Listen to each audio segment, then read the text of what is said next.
So, here's a first for this channel. We've got a DS game of all things. Aura Climber.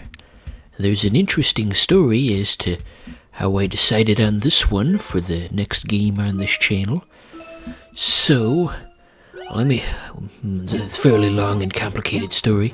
So to start off, you've probably heard in the news about how Nintendo is discontinuing the DSi eShop, and obviously it makes perfect sense to do so. Who the hell still uses a DSi in the year 2021 Anno Domini?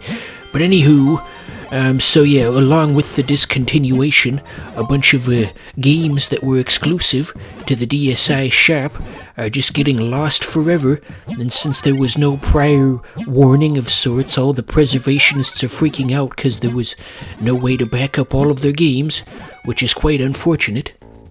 And this issue was brought to my attention earlier today when I was watching a modern vintage gamer. He basically just said all of the stuff that I just said, but longer.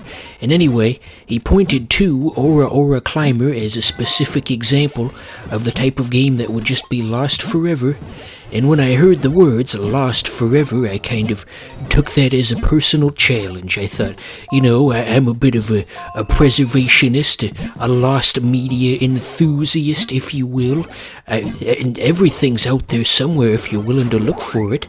And so I took it upon myself to actually provide footage of this game running in some capacity on my channel. It certainly wasn't easy to track down, but I've got my resources out there, and so now here it is, right here on YouTube for your viewing pleasure. I'm probably the only person to ever LP this game.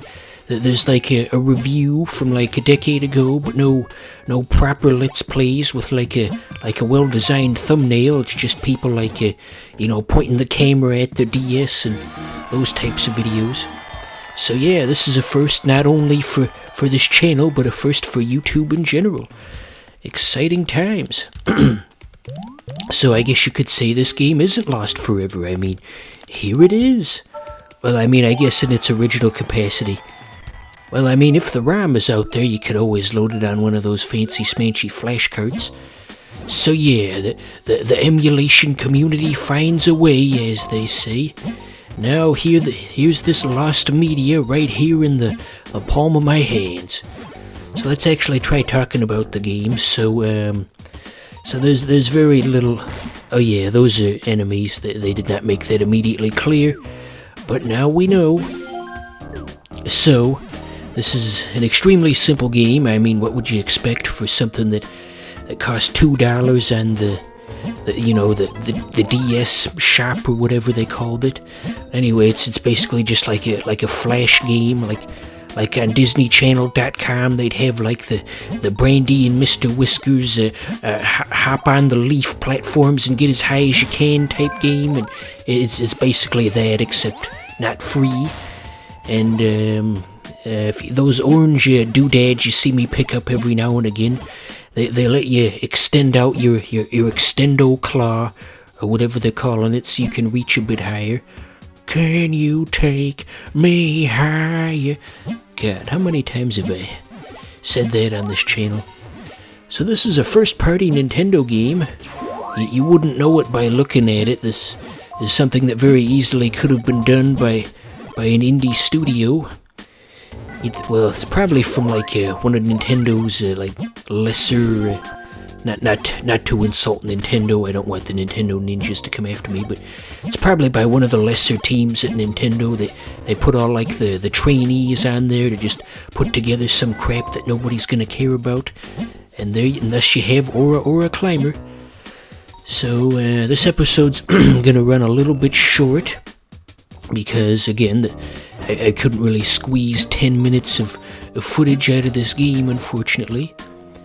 I have very little familiarity with anything that came out on the DSi exclusively.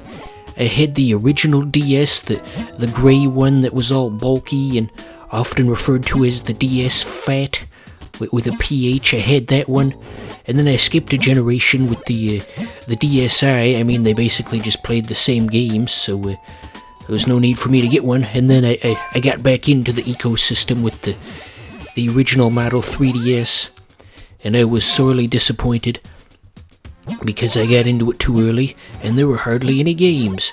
And the games they did have were just baby games, nothing for cool adults like me. I don't give a rat's ass about Nintendo Badge Arcade.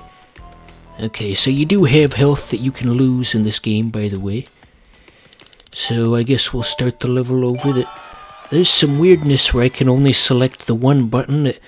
See, I putting the mouse there and it didn't go. I don't know if that's an emulator thing or what the situation is. But anyway, yeah, by the time the DSi came out, I feel like Nintendo handhelds in general had been culturally appropriated by a bunch of stupid babies, and I was too ashamed to buy a DSi because I didn't want to be associated with people who were far younger than me. So that never came to pass. My younger brother had the DSi for a while. I think he got like a Plants vs. Zombies or something like that. That was a long time ago. Well, anyway, I just thought this would be a cool thing to show off, to have this lost media essentially be shown on a Let's Play channel, like 11 years after the game came out. We finally have the first official Let's Play. So yeah, that's pretty much the gist of this. We'll go back to Pokemon Coliseum tomorrow.